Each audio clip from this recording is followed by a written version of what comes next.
What I'm going to be talking to you about today is my reflections, looking back on a career spanning 25 years on what makes me what people describe a successful researcher. But before I launch into these lessons, which I'm sure many of you, I'm not absolutely certain how many of you have been researchers and for how long, but I'm sure for those of you who've been researchers, many of these lessons you will be familiar with. But I want to spell out a very key factor, which I think determines at least my success. And this is not just in research, but actually pretty much any career in India. And this is a factor which occurred well before I was actually even born, well before I entered the research career. It's really the factor that is the result of my sheer good luck of being born in a family which was of a high social class in India. What this really meant was that I had the privilege, unlike very few other Indians at that time, to have access to an extremely good quality education. And as you can hear from my English, this education was actually in the language of our colonizers. It wasn't the education in the local language, which is what the overwhelming majority of Indians of my generation would have studied in. And studying in English gave me an enormous advantage over my fellow citizens.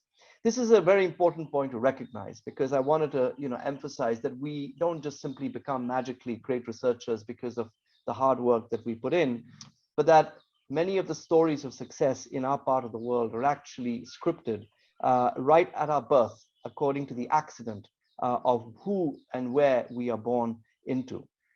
So to pretend that my success is just about the things that I have done and what I'm going to share with you is not the entire truth. A significant part, if not even the majority of my success, lies in the very simple fact that I was born privileged, is something that I want to state at the outset.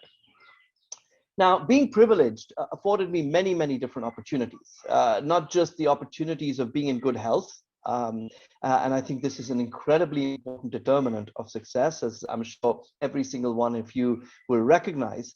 But also growing up in an environment where my parents were not struggling every day just for survival, and therefore could devote a lot of time in providing me with a nurturing environment, something so very important for cognitive development, a subject that I study a lot. The early life development of the brain is so deeply influenced by the nurturing environment that children experience, and that in itself is often the result of parents who are able to actually provide time to offer that kind of responsive environment. And also an environment where education was not only highly valued, but also was affordable. Because, of course, a good quality education in India has always been largely in the private sector. My entry, therefore, into medical education was almost effortless, because I just did extremely well in the national exams, and by an amazing stroke of luck, I found myself getting awarded the Rhodes Scholarship. Now, many of you from Southern Africa would consider this not a great badge of honor, but the Rhodes Scholarship in India, at least when I was growing up, very few people actually knew about the history of Rhodes and his terrible campaign in Southern Africa. It certainly was not something on the top of my mind back then. So I got the Rhodes Scholarship to Oxford, which really is how doors opened to me then to the careers that I have followed since then. Honestly, I had really no idea then, or right up until I was the age of 30, what my future career would hold, because I was so deeply involved with my work in Oxford and then my clinical training in psychiatry, that I really had no clear vision of my career. Some people will tell you they knew when they were 15 that they wanted to discover X, Y, or Z. I certainly did not have any such vision. That vision really came to me when I found myself in Zimbabwe. So remember, I had trained in London now. I trained in Mumbai as a psychiatrist. Mumbai is one of the most commercially successful cities of India. Then I found myself in Oxford and London, two incredibly wealthy cities in some of the best institutions of the world, where there were plenty of human resources in the health field, including specialist resources. In my late 20s, I found myself in Zimbabwe, where I suddenly found myself, and Walter, of course, will understand this extremely well, that I suddenly found myself in a part of the world which was, had 9 or 10 psychiatrists for a population of 9 million people, and this was a huge challenge, because everything I had learned up until then relied on working with a large battery of other medical professionals, various kinds of professionals, psychologists, speech therapists, and so on and so forth. And of course, plenty and plenty of psychiatrists. Just as an example, in the corridor of my hospital in London, where I trained, there were more than 10 psychiatrists, and there were now 10 psychiatrists in the whole of Zimbabwe, where I found myself. And the other, of course, important challenge was that that essentially most of us didn't speak any local language, which kind of really was a big challenge, right? If you're working in the field of mental health, so much of what you do is about speaking to people, understanding their distress, and being able to give them advice. If you can't really understand the language that is being spoken to you, then that immediately really creates a distance between you and your patient.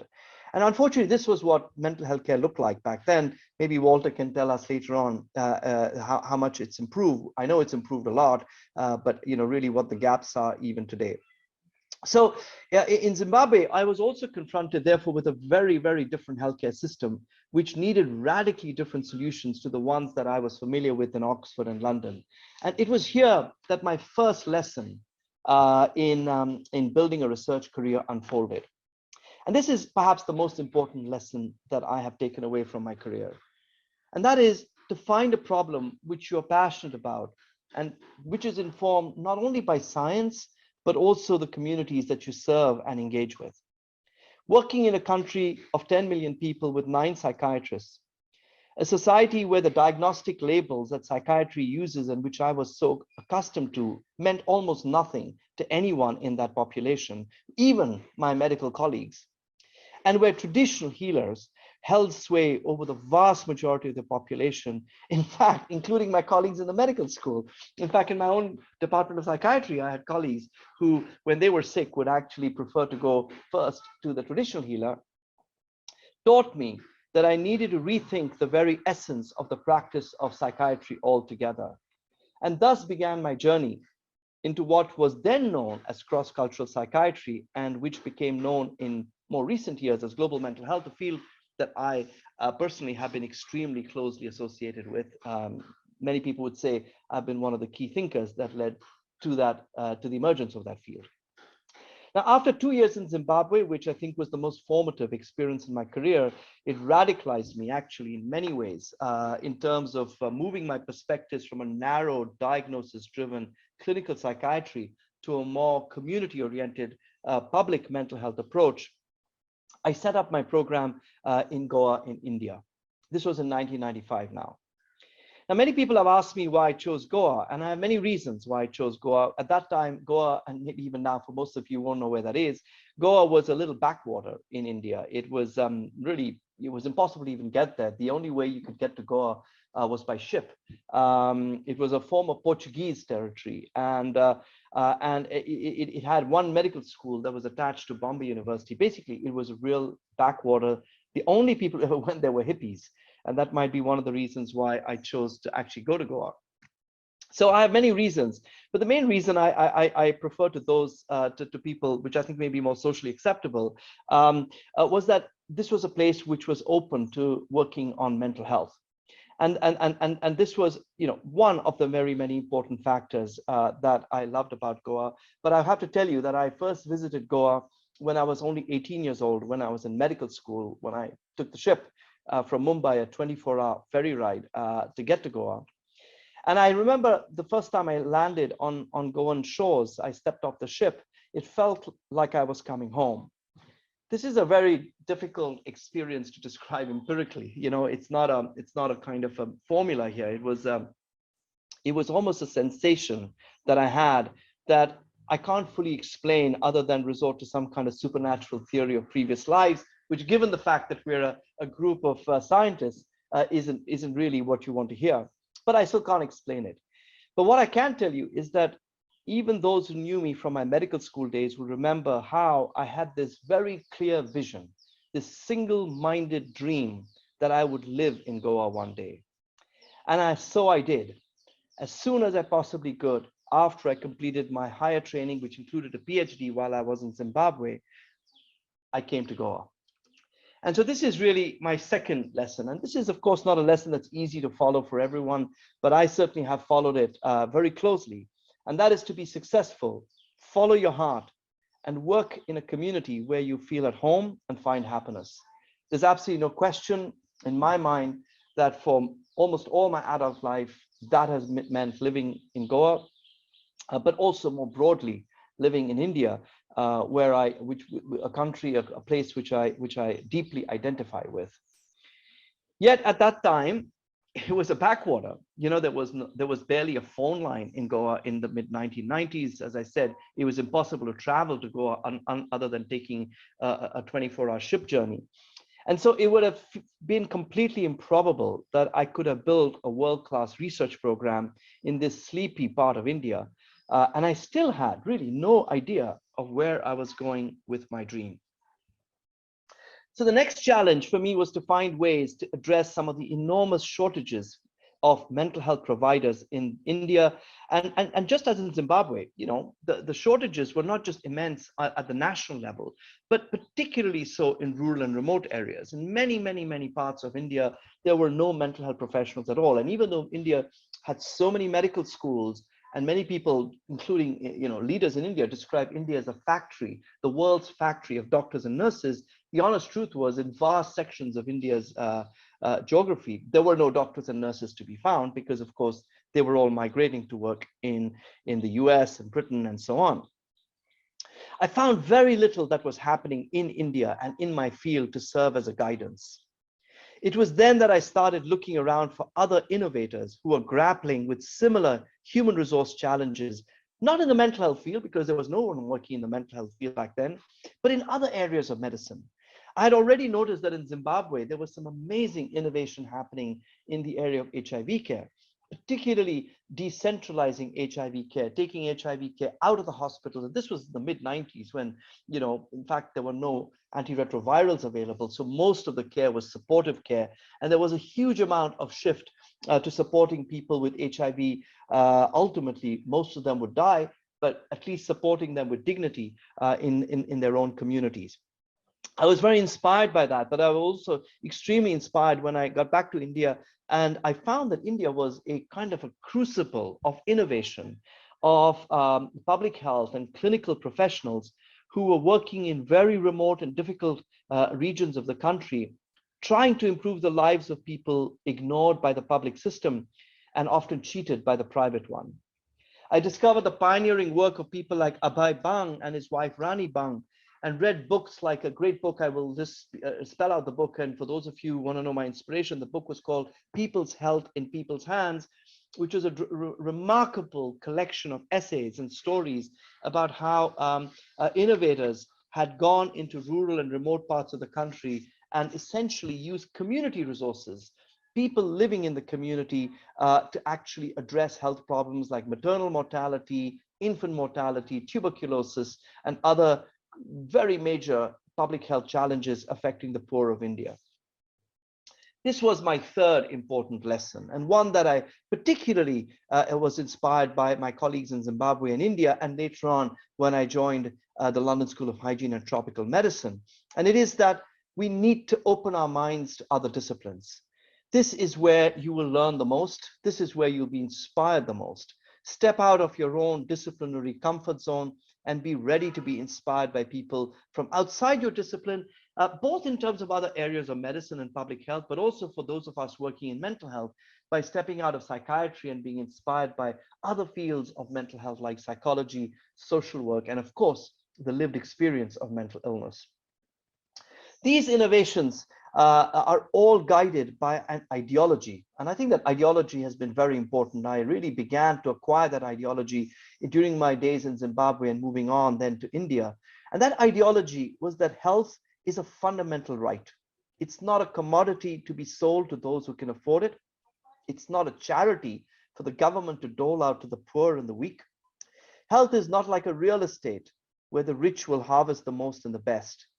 And therefore, to engage with health as a fundamental right, one must be prepared to engage with communities and to engage with politics. Both of these are equally important for effective public health research. Now, again, going back to those early years of my career, I discovered that working in the area of mental health in the public health context was a very big challenge, not least because of the huge stigma attached to this topic. In those days, for example, no one was interested in public mental health, and most people were very embarrassed when I told them I was a psychiatrist. I still remember telling people, that I was a psychiatrist, and typically at dinner with friends or with people I just met, that was a complete conversation stopper, or else people would giggle in a nervous way and say, "Oh, I hope you weren't analyzing me." I'm sure Walter has similar stories as well. Those were the days, of course, when public health priorities were very different, and one had to follow a donor's agenda to guide the work we were doing. And back then, the donor's agenda was dominated by only HIV/AIDS. It was HIV/AIDS, HIV/AIDS, HIV/AIDS. Nothing else mattered. You could be suffering and dying of any other condition, but $9 out of 10 would go to HIV/AIDS, even in a country like India, where only about a quarter of a percentage point of the population was affected by HIV/AIDS. So this is where I learned my fourth lesson. Don't follow the donor agenda. The donor agenda can change. Donors change, and we can see that right now. Suddenly everything is COVID-19, and whatever you were doing with TB or HIV or maternal health is all out of the window. Everything is now COVID-19. Instead, one has to follow a vision with dogged determination and tenacity, and be aware that success may not be easy to come when you are following your vision, because the donor may have their own agenda. But if you are dogged and tenacious and generate the kind of evidence which can change hearts and minds, the agenda can begin to shift in your direction. And I believe that certainly happened in my own experience. Remember, friends, and this is a lesson I give to all my students, there was only one Einstein and there was only one Newton, and there's the rest of us. We need to plod away at our ideas and recognize that the vast majority of scientists are ordinary mortals. The research that we do will help knowledge grow in small bits, not exponentially, like Newton's famous apple falling on his head. I also had a lot of bad luck. By sticking to my determination, I had sticking to a stint with unemployment. For nearly 2 years, I was unemployed. During this time, I chose to actually stick on in Goa rather than take the much easier route back to Britain, where I was a fully qualified clinical psychiatrist at the Maudsley Hospital. I began to do private practice in order to pay for the home bills, and continued to believe in my vision that one day I will be able to launch a program of research on improving access to mental health care in poor, rural, and remote communities of India. So generating knowledge needs persistence and bucket loads of patience, and also tons of good luck, by the way. As you remember, I mentioned I was privileged, which meant that I certainly wasn't going to home to bed hungry. And so I could take this risk of as long as 2 years of being without work. Remember that getting knocked, whether when your grant application is rejected, very common in those early years of my career, or when the research paper that you were so excited about is found to be flawed by journal reviewers, again, very common in my early career, is all part of the process of developing your career. Being thick-skinned like an elephant is essential, but never trample on others or compromise on your integrity in order to make your way. As one commentator once told me, your good name is like your virginity. Once it's gone forever. Here's my fifth lesson. My fifth lesson was to really build my own skills in research. And I did this in 2 ways. First of all, by formal training. These days, you can acquire formal training without going into the classroom, of course. Back then, you had to go into a classroom. It is incredible how much training, the didactic kind of training, you can now get sitting at home on the internet, and how good quality that training is. There are entire master's programs now that you can actually complete in the most sophisticated research methods entirely from the comfort of your own home. And so there is really there's no reason why people shouldn't do training. And a lot of that training is in fact also available for free or at extremely low cost. So training is extremely important. And secondly, of course, is on-the-job learning through mentors who can guide you both methodologically, but also act as a kind of a tutor who can professionally mentor you towards your career goals. Now, many of you must be wondering, how do you get a mentor? Well, unfortunately, it's not like going to a shop and choosing one, from the shelves. There is no real straightforward formula to finding a good mentor. And I'm sure many of you will have stories of both good and not so good mentors. But I've been very fortunate, largely fortunate with the quality and dedication of the people who mentored me, both in India and then in Britain. In fact, I would say, in many respects, after the fact of my birth, this is probably the second most important factor in my success. My first mentors were chosen for me by the universities I worked in, but the others actually sensed my potential and followed up with me and drew me into their web. Good mentors are like gold dust. They're very hard to find. They can very easily slip through your fingers. So pay very, very good attention to looking after them. Mentoring is a two-way process. Your mentor will respond to you only as much as you respond back to them. My sixth lesson, I'm halfway through now. My sixth lesson was to recognize the importance of research being a team effort. And this is especially true of public health and medical research. We need to work with diverse skills, diverse disciplines. But beyond that, the reason to work in a team is because working in a team is a lot more fun than working alone. Multiple disciplines have been central to my own work. Psychiatry has had to collaborate with public health, health economics, medical statistics, and so on and so forth. And today, I also collaborate extensively with neuroscience, psychopharmacology, psychological science, and digital science. And when you do that, one must collaborate with mutual respect. In doing so, I discovered the joy of working in a team and the comfort, very importantly, of acknowledging that I did not need to know everything. This is a very big intellectual handicap that many doctors carry around. Just because we are doctors, we think we should know everything and we should always be the boss of every team. This is not the case, of course, in science. This team should always extend beyond those with research degrees into people who are in the community. For me, a team that works in research respects the knowledge that comes from the lived experience, living in a particular community with a particular health problem or living with the health problem itself. So much has been learned in the HIV field by working with people who live with HIV.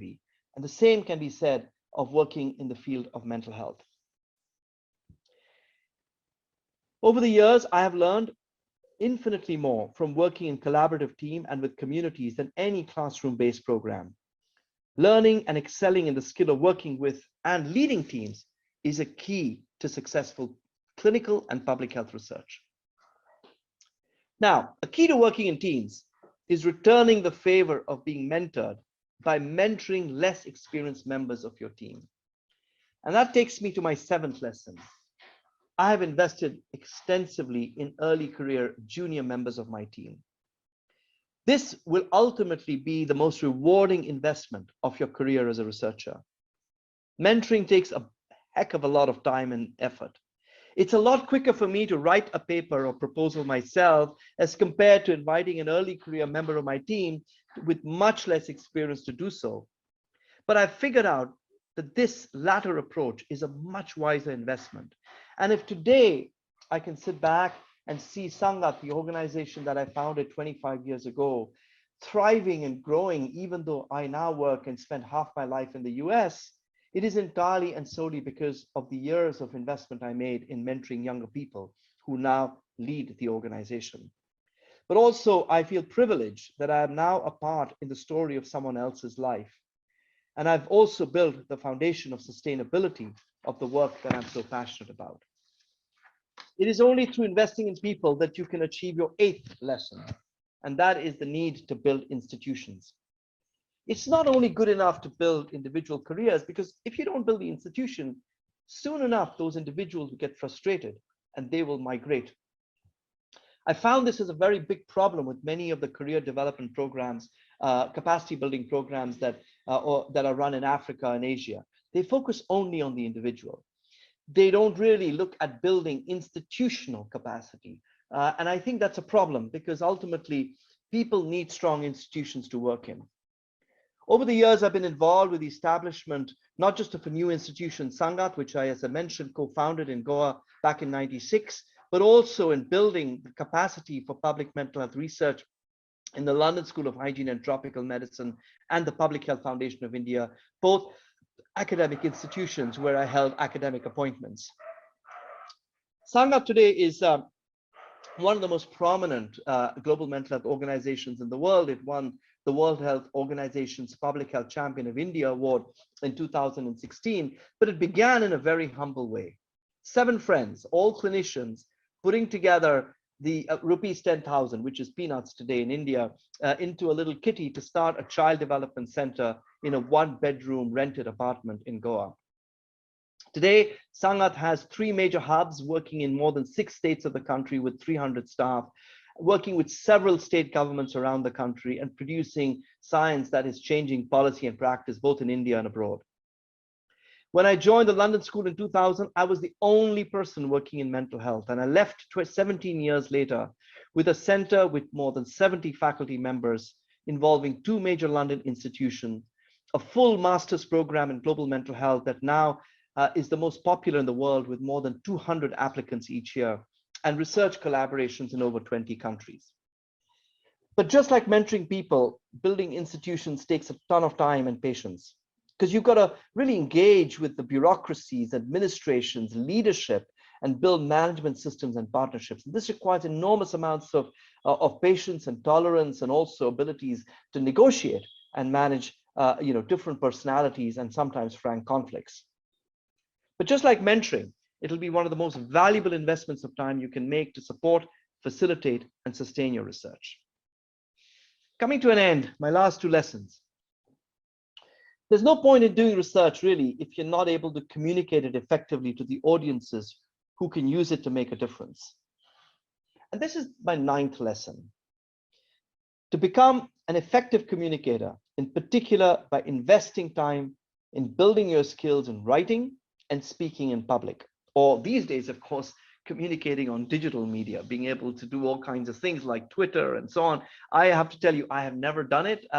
I feel I'm from a previous generation, and I enjoy writing. I enjoy writing in the newspapers. I have a regular column in one of India's leading newspapers, in which I really talk mostly about mental health, but really about how that relates to subjects and topics that are important in today's India. For example, the rise of hatred in India and how that affects mental health and so on and so forth. So not about mental disorders and treatment, etc., but really incorporating conversations about mental health within the broader social, political, and cultural context that India is in today. Sadly, both of these skills are very rarely emphasized in our education, but are central to being successful as researchers, particularly in the public health sector, where we must engage with the world around us, not least with policymakers and the community at large, to ensure that our findings are not just consigned to a report in a journal that no one will read. There's no magic pill on how to become a good writer and a presenter. I myself have learned entirely by watching others and being inspired. These days, so easy to do because of YouTube. In my time, you'd go to conferences and you'd see someone and say, wow, that was a terrific presentation. And look at the way that person used slides and was engaging with the audience. And of course, for my writing, I have often looked at how other people write, and I'm very, very sensitive to feedback and critiques from my readers, which constantly helps me improve my writing. During my early days, I used to get everything I wrote for the media reviewed by my wife, who is a great reader, and she would give me lots and lots of critiques, which I would take in the right spirit. But I think that helped me a lot to make myself become what I think today. I'm a pretty good writer in this newspaper. I get a lot of great feedback. I get a lot more feedback than any of the articles I write in journals. Of course, you can also get formal training. And these days, it isn't uncommon for researchers to go up for training in communication skills. There are a number of online courses that are available for communication skills. And I think those are extremely helpful. And my last lesson, you can't define your life as being a researcher.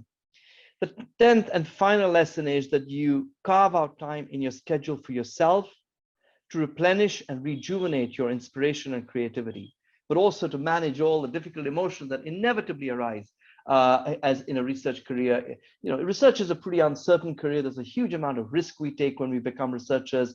We have to deal with difficult personalities at times, with disappointments when our grants are rejected, our papers are rejected, or the hypotheses we set out to test come out to be, not proven. That's okay. That's part and parcel of the careers we've chosen, because there's also so much positive that comes out of that career. But I think it's really important to make time for yourself so that you don't let the disappointments get on top of you.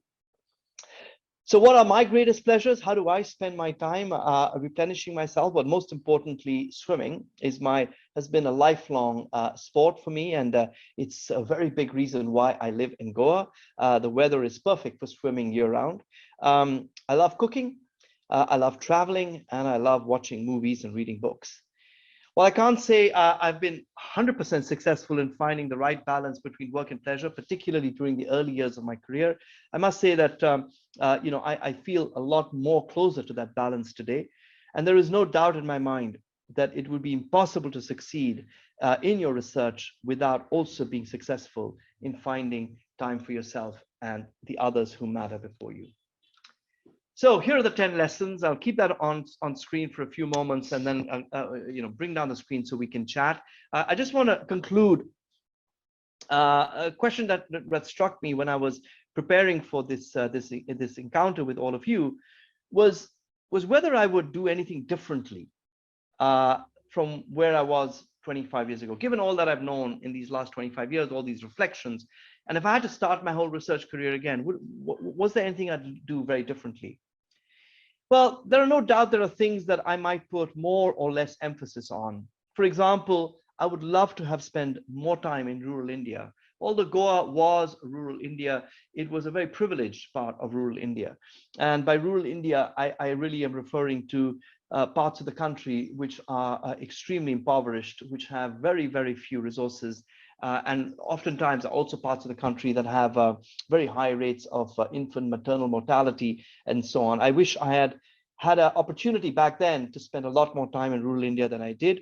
I did correct for that by spending as much time researching in rural India, but I never really lived there. But on the whole, I figure there's little otherwise substantially different from the story that I've shared with you today. I guess, of course, in closing, that each of us here today has our own unique story, which has a particular set of messages which can shed light on what makes for a successful research career. And well, I want to thank you for listening to mine, and I want to now pivot to asking each of you, to share a little bit about what has made your career a success, even in whatever way you define success. What have you found has worked best for you in your career in getting you to where you are right now? And if there are any of the lessons that I have shared with you that perhaps chime with your own experience, that resonate with your experience, or anything you'd like to ask me more about in these lessons, or anything you think I might have missed in terms of key lessons in a global health career, I'd be more than happy to hear it and get into a conversation with you. So I'll stop sharing my screen now and hand back to Sarah and to anyone else with who'd like to ask me questions. Great.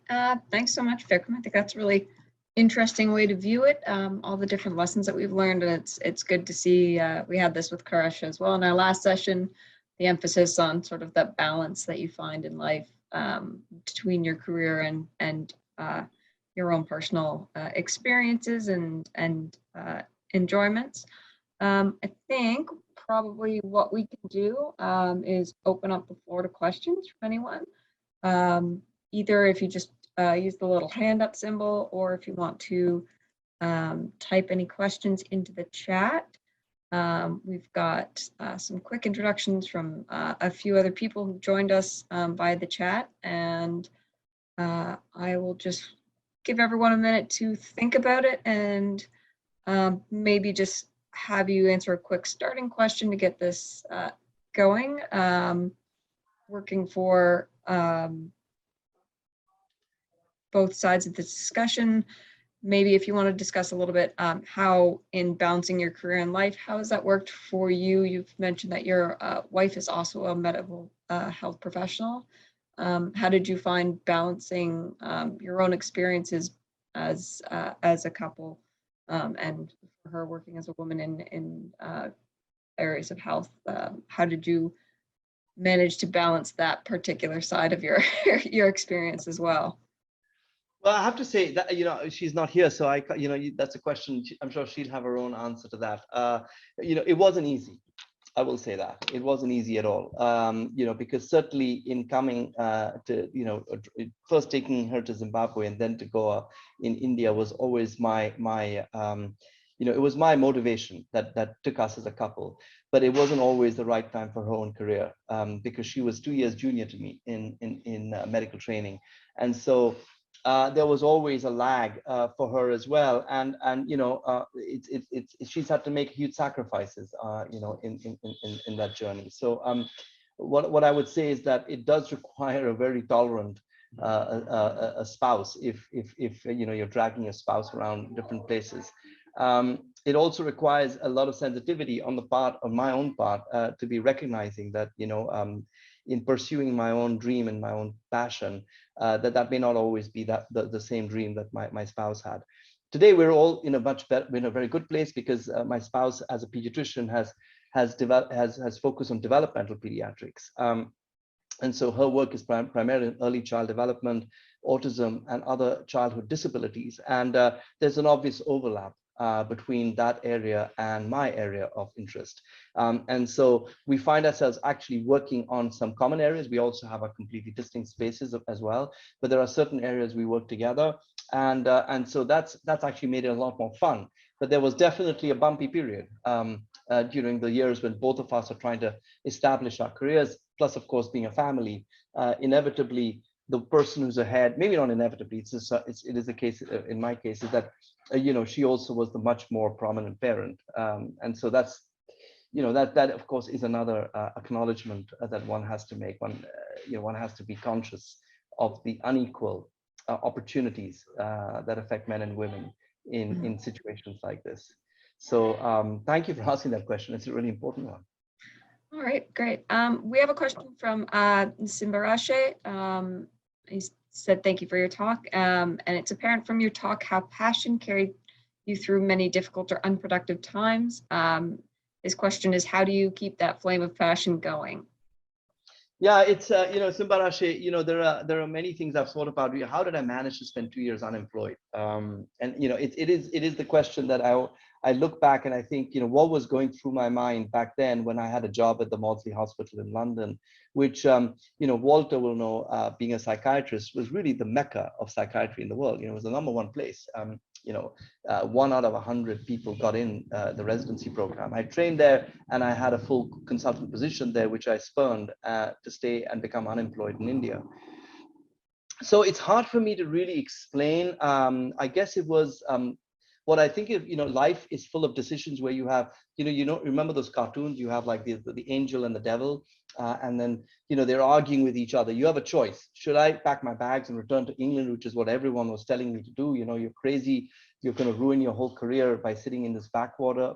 Or do I, because I love where I am so much, because I love Goa, because I love being in India, because I consider that my home, and because I have this growing sense that there is so much work to be done here, that I want to, I'll keep on and on and on and on trying, and I won't give up. But then when do you say you draw the line? At what point do you give up? And luckily for me, within 2 years, I was able to secure my first grant, and that opened the doors for everything that followed. I do know that that's not always the case. I do know that many people actually find themselves in the same position that I was in, but they unfortunately don't get that escape. And I can't really say that my story generalizes everyone. After 2 years, everyone will get a grant. There's no question that my record before that, being a Rhodes Scholar and having a going to Oxford, etc., was extremely good on my CV. So when I competed for grants, it looked really good. I was already up ahead, and that helped. I guess we had a kid at that stage in our life. We had a young kid. It was really nice to live in India. It's cheap. You can live in India pretty cheap, unlike in living in the West. You can't live unemployed in the West. It's pretty expensive. And we had extended families, so people come and support you. They help you out. So all of that made a huge difference. But I know that if I hadn't got my grants, if the question in my mind is, what if I hadn't got funding support, in 2 years? What if it took like another 2 years that I was still unsuccessful? Would there have been a breaking point when I might have said, no, to hell with this? It was an easy thing for me to go back to England. I was a permanent resident in Britain as well, so I had immigration. Everything was in my place. So maybe there is a breaking point at where you say, no, I'm out of here. I'm either giving up this career, because of course the other option is not leaving to go to another country, but leaving research and becoming a clinician. As a medical practitioner, that was the most obvious escape route, is just join a hospital and become a doctor. So both of these options were staring at me, migrating back to the US, to Britain, or private practice. And I'm just very fortunate that, the Wellcome Trust stepped in and saved me when it did. Okay, great. We have a question from Seiso. It says, do researchers really need to possess both qualitative and quantitative skills? Well, I think maybe the question is, do they need to possess both? No, I don't think you need to possess both. Do you need to possess at least one? Yes, I do, because otherwise, you're not a researcher. Remember, though, that you don't need to have these skills to be part of a research program. A research program always needs multiple different kinds of skills. For example, one of the most important skills in my program is management skills. How do you manage a team? How do you budget for the next year? How do you forecast expenditure? These are skills that no researcher knows. But these are incredibly important skills, particularly when you're managing a large multi-year program, those that involve multiple partners, collaborators, or a consortium. So management skills is extremely important. Analytical skills are very important. How do you data management skills? So these are not administrative data management. How do you manage servers? How do you ensure there is data are securely stored, are de-identified, that they are backed up, etc. So there's a bunch of different skills in every research team. In some cases, clinical skills. In a lot of my work, for example, I mentioned, my wife and I overlap in the area of child development and disability. She's a clinician. That's what her primary skill is. She is a pediatrician who works with kids with autism. And you can't do clinical research without a clinician on board. It's impossible to do clinical research. Public health research, yes. Clinical research, very difficult, like treatment design research. You do need somebody who understands that clinical issue. But that clinician doesn't need to know quantitative and qualitative skills. Doesn't need to know. It's great if they do know, but they don't need to know it, because what they bring into the team is their clinical expertise. So I think you need to define what your role is in the multidisciplinary team, and then have the skills that reflect that role. Great. Okay. Talking about sort of resiliency and different issues on that respect, Masumbuko has asked if you've had many project proposals or journal articles rejected in the past few years, and how do you deal with a rejected project proposal or journal article? Okay, good question. Not in the last few years. In the last few years, I would say, the majority of my projects were funded first time round, but I have had, a couple that were rejected. The most important thing is not to take this as a personal insult. Okay, that's the most important thing. It's very easy to slide into a kind of a position of feeling that this is about you. You're being attacked. You're being, you're being humiliated. No, it's never that. Okay, it's never ever that. It's just that you're, first of all, in a competitive space. That's the first thing to remember. Your project in grants today, in grant and journal, it's the same with journals. There is a limited resource. In the case of journals, the number of pages. In the case of grants, the amount of dollars. And there is far too many people applying for that resource. So first thing to remember is that your getting rejected may just simply be a reflection of the strength of the whole pool of applicants at that particular point in time or that particular journal. And that means that your idea is, or your paper may be just as good if you went the next time round and the competition changed. So that's the first thing to remember. It's a competitive process which reflects as much on who else is in the round as much as the quality of your work. And the second is, I always take the critiques very, very, in the right spirit. I don't get angry. Initially, I used to, by the way, I used to get more and more angry when I left the critiques, and the more critiques there were, the more angry I'd get. I could feel my whole head heat up with anger.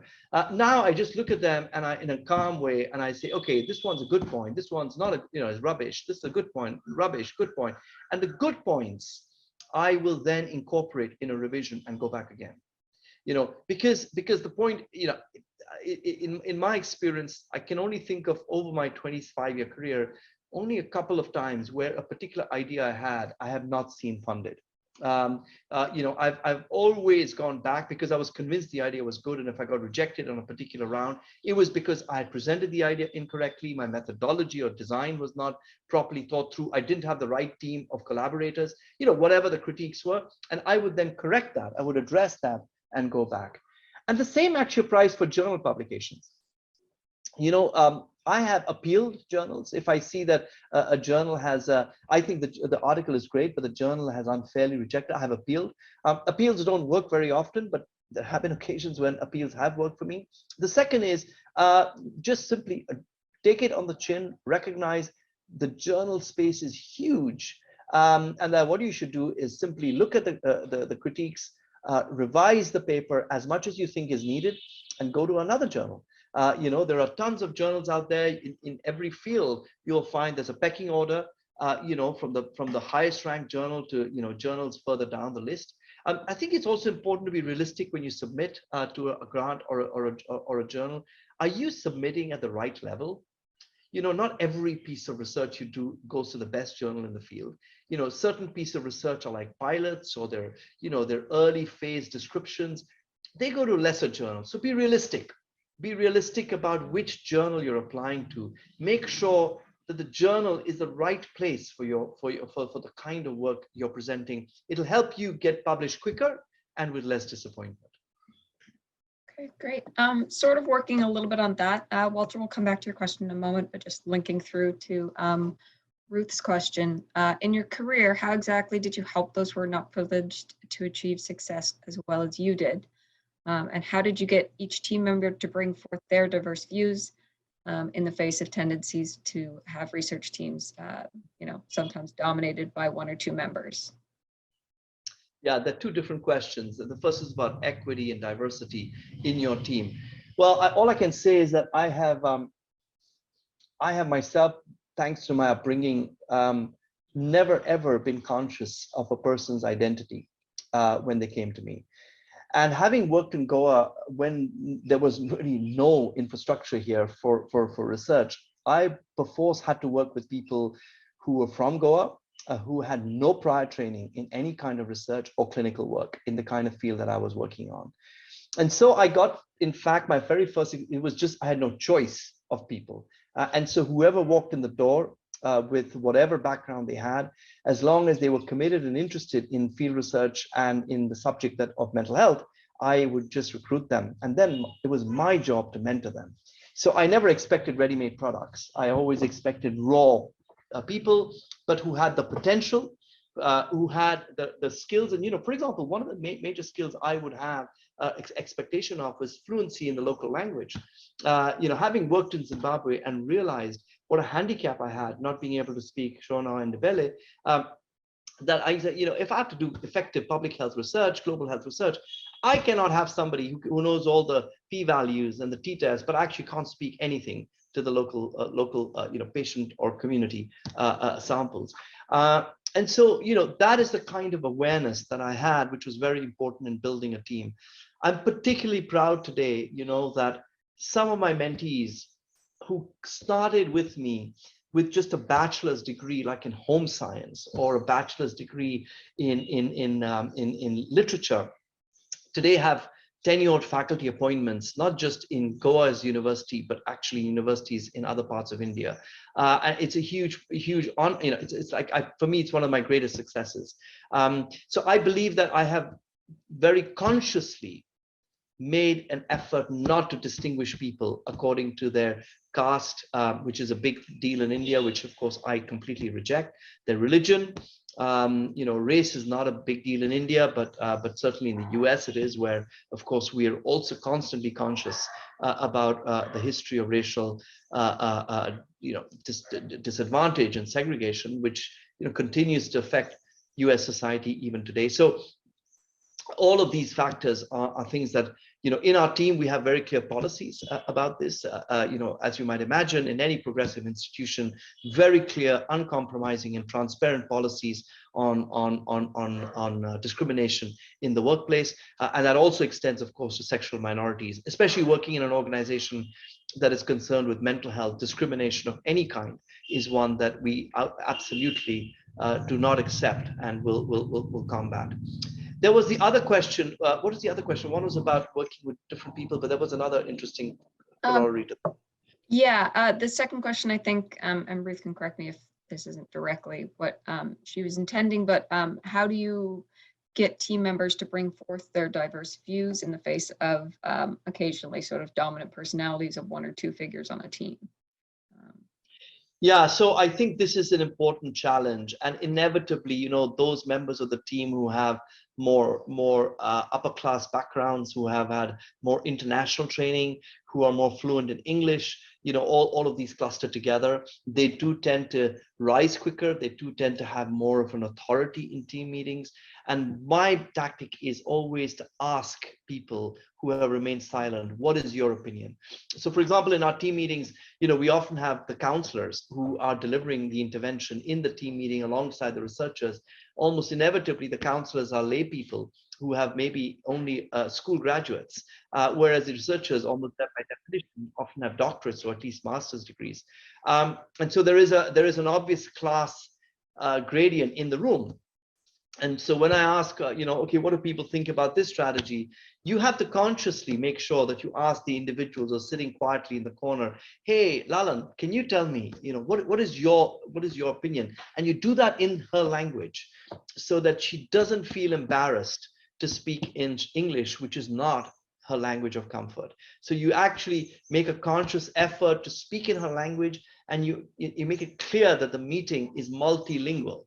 And that people can speak in whichever language they're comfortable in. I make a very important point of doing that when we have a diverse group in the room, and inevitably I am conscious that there are people who are, would be considered hierarchically lower down the hierarchy and will feel either uncomfortable or embarrassed to speak. Okay, wonderful. And then shifting a little bit over back to the research side, Walter has a question. Is there scope for self-funded research to make it sustainable in the future, especially in low socioeconomic areas? Did you say self-funded? Yes. I'm not sure what you mean by that, Walter. Is it like that you pay for the research yourself? That's how I interpret self-funded. Yes, Vikram, that's correct. Because we normally put agenda of applying for grants, but is there scope for you to put 10% of whatever you earn and redirect that for, that will be sort of like self-funded research? So, I mean, obviously, if you have the money to fund your own research, that's wonderful, because you then can actually, can start to work, particularly on areas which are still kind of early research areas where, you can't get a funder to back you because you don't have the pilot evidence. Oftentimes, it's like a strange kind of, a catch-22 situation. You go to a funder with an idea which is really, exciting, and they say, give us pilot information, pilot data, and you say, well, no, that's the whole point. I want to generate pilot data, and they say, oops, sorry, get pilot data and come. But there's no funder to fund the pilot data, and so often we get stuck in that early stage is often the hardest to get funded, is that that first, of an idea, the first step of an idea. And often that early research doesn't cost all that much money either. So, if you do have self-funding, or you're able to get, a private donor to help support that funding, that's an obviously great way to get yourself going, because it is a real challenge, pilot grants. These days, in fact, I've noticed that more and more funders are now looking at big program grants, lots and lots of funding, but that almost always then privileges established researchers and research groups. It's much harder for younger researchers to get off the ground. Back in the past, there used to be a lot of fellowships, training fellowships, small grants to help, postdoctoral researchers to get off the ground. Those have become much harder to get, which is a real unfortunate situation.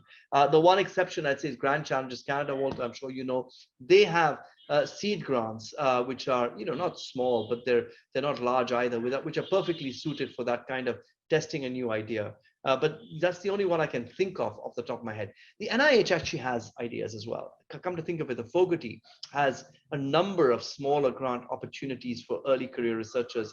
But certainly I would have thought, if you have your own money, to help you sort of get off the ground with an idea, that's terrific.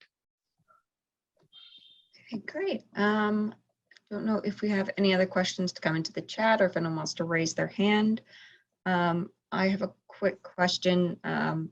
Looking at some of the background for some of the people who've joined us, and the fact that it's a fairly multidisciplinary group, I wanted to ask you how you see combining mental health and more sort of traditional medicine is progressing now, and where it can go in the future. So some of our researchers are working in HIV or in chronic healthcare conditions, and how mental health can be incorporated into treating those in sort of low resource and middle resource settings. Well, I mean, I myself have done a lot of work in the early years of my career with traditional healers, first in Zimbabwe, where in fact I actually spent a lot of time with a traditional healer. I remember him very well, Tarisai Musara, who was the head of one of Zimbabwe's then two big traditional healer organizations. It was called Zenata. And I used to spend a lot of time with him in his home, drinking chibuku, which was a traditional beer there. That's what you did. You sat in a circle, and you sort of you kind of understood and learned, what the conceptual models were, the illness narratives were. And I've seen tons of consultations. I've attended many of these healing congregations. There was a Walter will know all of these, the Vapastori, which was this kind of congregation of evangelical Christians who were a different kind of more like faith healers. And they would meet outdoors in an outdoor space, and then they would have their masses. And oftentimes people with health problems would be brought out from the congregation for healing and so on.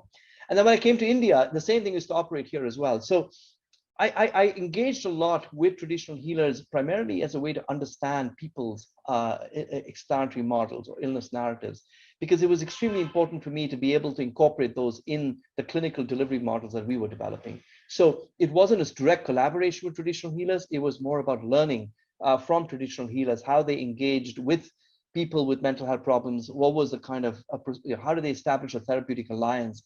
Because I felt that those were really important skills that we needed to incorporate in the mainstream mental health care system.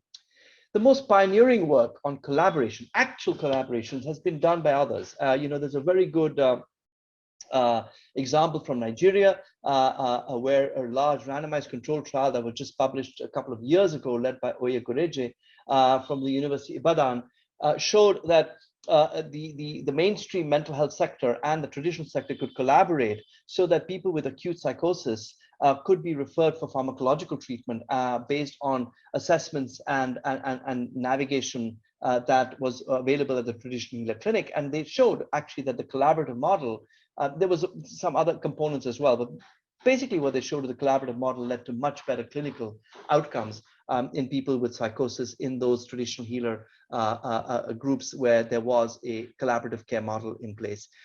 Similarly, there's been another very similar work done in India, in the state of Gujarat, where there's a healing shrine an Islamic healing shrine in that state, where there's been a collaboration for many years between the state health sector and this healing shrine, which allows patients in the shrine to actually receive medication in addition to their healing rituals. It's very good results. The patients get both the kind of care that fits in with their own, understanding of their health issue, as well as their as well as the medication that we know can help them recover.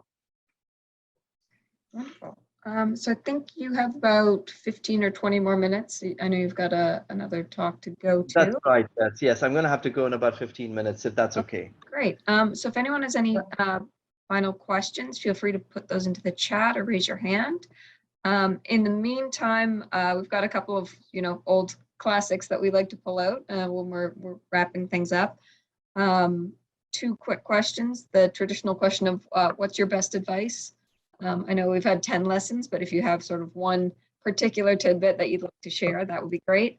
And one that I think is always a good start of moving forward was, what have you been most surprised by in your research and medical career? And what has been sort of the most unexpected outcome? And Georgina, you have a question as well? Thank you very much, Prof. Patel. I'm so happy with the presentation. I think the lessons that are there is for everyone, as he said, irrespective of your field. And I'm very happy with the lessons that have been shared. My question is about how we can really check stigmatization of mental issues, especially in our part of the world in Africa. Now we are really laying a lot of emphasis on communicable diseases, non-communicable diseases. We are really promoting these, how people can really stay healthy away from these. But you hardly hear people talking about mental conditions. When even you have someone and you ask the person has an issue, let me take you to the psychiatrist. Let's go and see the psychiatrist. Oh, they think that, hey, you want to say that I am mad. That is why you want to take me there. Where I worked previously as a head of human resource, I had a lot of staff who had issues, alcohol, drugs, and then people with a whole lot of behaviors. You want to take them to even the psychologist, and then they think that you are stigmatizing them. How do we really check this kind of thing so that people will see mental health issues like we see the non-communicable conditions? Yeah, let me answer that, all the questions, as well as the one that Simbarashe has just put into the chat box about the number of mentors. Okay, let me start with your question, Simbarashe. I don't think there's any formula to have, whether you should have just the one or multiple. But I do think it's useful to have a single mentor who's looking at you from a long-term career development perspective. There's two kind of mentors that and they have different roles. One kind of mentor is the one who's actually a subject expert. Someone who's teaching you a particular skill, like let's say laboratory methodology or a technical skill that you're acquiring through that person's mentorship. Oftentimes, many PhD guides are really that kind of mentor. But then there's another kind of mentor who is actually looking at you as a person who has a career trajectory from the earliest days of your research to becoming a professor or being an established researcher, and may or may not always have the same research skills that you need, and is much more concerned with you at an interpersonal human level. Sometimes these two are the same persons, but sometimes they're not. And I think, for example, I have been mentoring an individual in Uganda who I met. Actually, this is an interesting story. I met this individual when I was touring the Uganda Virus Research Institute, and this was maybe 15 years ago now. And I was being taken around by the then director of the institute, a German man, Heine Grosskurt, and I met this young Ugandan, a person, and he said, "Oh, here's so and so," and he's the research manager. We just employed. He just finished his PhD. And I said, "Oh, that's interesting. So what is your PhD in?" He said, "No, I'm really happy to meet you because I'm a psychiatrist. And I have done my PhD from a Norwegian university in psychiatric epidemiology." So I looked at him and said, why are you research manager on an HIV program, which has no mental health component? This is not the right thing. I mean, you're like a rare resource here in this country. You're probably one of the only handful of 2 or 3 people like you in Uganda. And so that set about my relationship with this person, who is now, of course, one of the leading researchers in the continent and has a tenured position at the London School based in Uganda. And my relationship was not just technical. It's been a 15-year history of me mentoring him right up until today. In fact, I just got an email from him an hour ago. And so, you can have both. He goes to other people for, he does a lot of work in genomics. I'm not a genomic researcher. He goes for mentoring for genomics to somebody else from South Africa, etc. But I am his, as it were, his career mentor. And it's a great privilege for me. And I think, therefore, you can have both. Returning to the question, Sarah, what's the big surprise I had? I came to Zimbabwe in 1995. This is an interesting story. I trained in medical anthropology in London before I came to Zimbabwe. And I was very heavily influenced by the medical anthropological view at the time that most mental health problems were essentially Western diagnostic constructions, and that they didn't really apply to people living in countries like Zimbabwe. And this was especially true of depression as a clinical category. What has surprised me is how much I've been able to change my thinking on that, having actually met people who are clearly depressed in Zimbabwe and virtually every part of India I worked in. But I've also come to the conclusion that the original conceptualization of depression as a diagnostic category is also not accurate.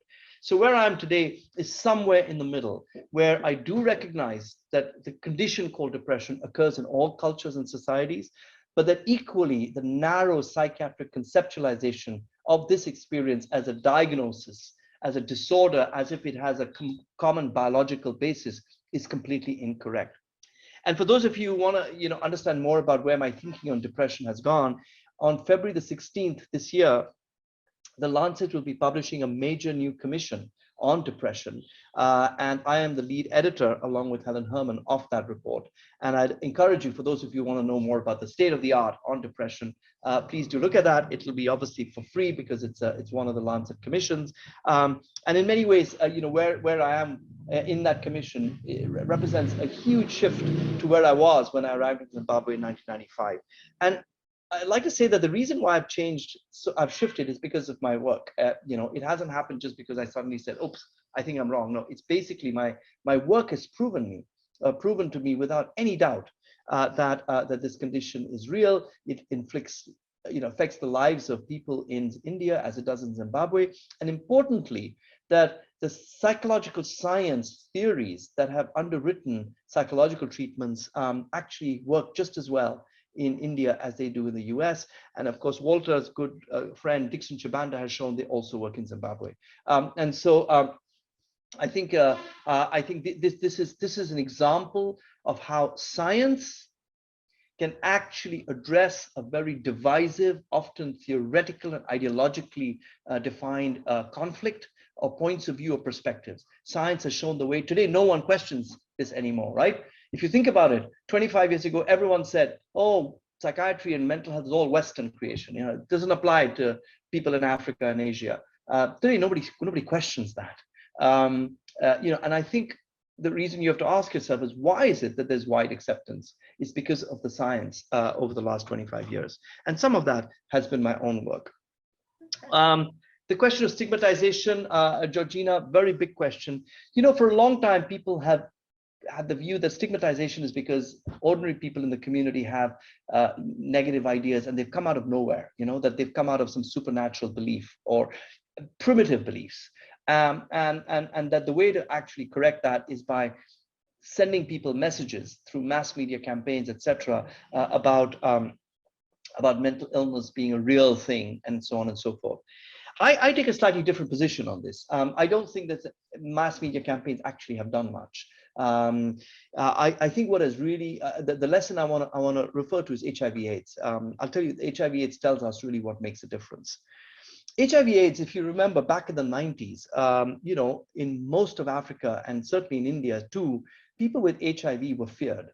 They were feared because they were seen as harboring a deadly disease that was going to kill anyone who came in contact with them. I remember in Goa, the first person with HIV was actually quarantined in a hospital room, and the nurses would refuse to give him food directly. They would put the tray of food outside the room because they didn't want to even come in the same space as him because they would get HIV. In Zimbabwe, let me tell you, back in the 90s, there were all kinds of stuff going on as well in that sense. People were feared because the disease was fearsome, because the disease led to death. And what really changed was two things. What changed was, well, three things. First of all, it was leadership by people living with HIV. People with HIV took the forefront in actually combating this fear, humanizing the disease and saying, you know, I'm no different from you and me. And, you know, I think all of us will remember Mandela, you know, with that incredible, you know, moment when I think it was his niece or his daughter, I can't remember, a very close relative who had HIV, you know, him standing, you know, holding her hand, and, you know, it was just completely powerful occasion. And that is what destigmatization is, when you have the person with the illness actually in a front role, not a psychiatrist giving you lectures, but actually the lived experience. The second was legislation, you know, powerful legislation that prohibited discrimination. And the third, and this is where it's really, really important, is making humane, dignified, life-transforming care available close to people's homes. If there is one most powerful anti-stigma thing that's happened in HIV, it's been the availability of antiretrovirals in every community of Africa and Asia, converting a feared disease into a chronic condition. Now consider mental illness on the other hand. Mental illness for centuries, before the advent of colonial medicine and since, has always been associated with incarceration, either in a prayer camp or in a mental asylum, with violence. Either you're chained up to a tree in the prayer camp or you're chained to your bed in a hospital. Very, very violent treatments. Either you're burned or you're branded in the prayer camp, or whipped, or in the hospital, you're given ECT without any anesthesia, or you're doped out with antipsychotic medication. And with no dignity, in both the prayer camp and in the hospital, you may be naked and you're treated like an animal. How can stigma against this condition be addressed unless you actually fix the way we care for people with mental illness? And I think what global mental health has done is provided a humane, dignified alternative where care is outside an institution, where care is in the community, where care involves not just medicines, but also psychosocial interventions. And that is, for me, going to be the most important way to address stigma, not just lecturing people that mental illness is real. And finally, to your point, Sarah, and then I'm going to have to actually take a break, is what is the best advice? You know, I gave those 10 messages and I've been thinking, you know, rattling through all 10 of them and thinking which one of them I consider, you know, most important. And it's hard for me to pick just a couple, pick just the one, so I'll pick a couple. I think getting yourself trained is extremely important. I think, you know, you can't do good research if you don't know how. And in that, I captured two different things, both formal training and mentoring. So I think, you know, getting trained is extremely important. Getting the right training is extremely important. And secondly, investing in people. You know, so not just being mentored, but mentoring your team. So working in a team and mentoring the younger early career researchers, seeing them as an extension of yourself. In their growth, in their success lies your success. And never feeling threatened or insecure by the growth of your team members. Unfortunately, our personalities always have insecurities, and you have to constantly check yourself. You have to constantly remind yourself, hey, you know what, this younger researcher got invited to give a paper and I didn't. Wow, that's great, because, you know, that younger researcher will be identified with my group, and that is something I can take pride in and my group will benefit from. So, to me, those are the key messages. Okay, wonderful.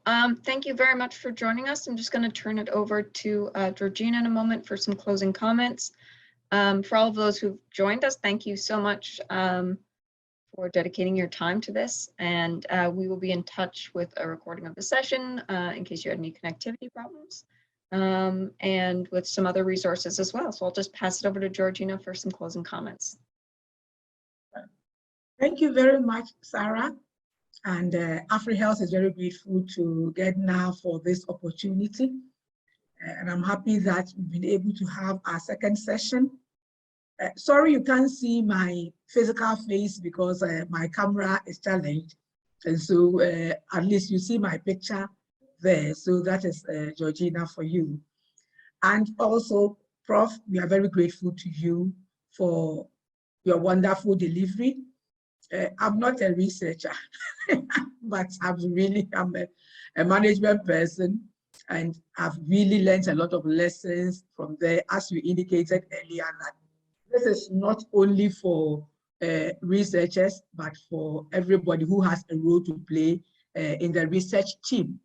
And so I've really learned a lot of lessons also. And for our participants, we are very grateful to you. If you hadn't turned up, we wouldn't have had such a wonderful encounter with Prof. And so we're also very grateful to you. We'll get back to you to also find out from you how you found this and then how you intend to really pursue this further. We hope that you will also invest in people as you've also enjoyed this investment. Thank you, everyone, for such a wonderful engagement. Thank you, Georgina. Thank you, Sarah. And thank you all for a wonderful interaction. I really enjoyed it, and have a wonderful rest of your day. All right, thank you.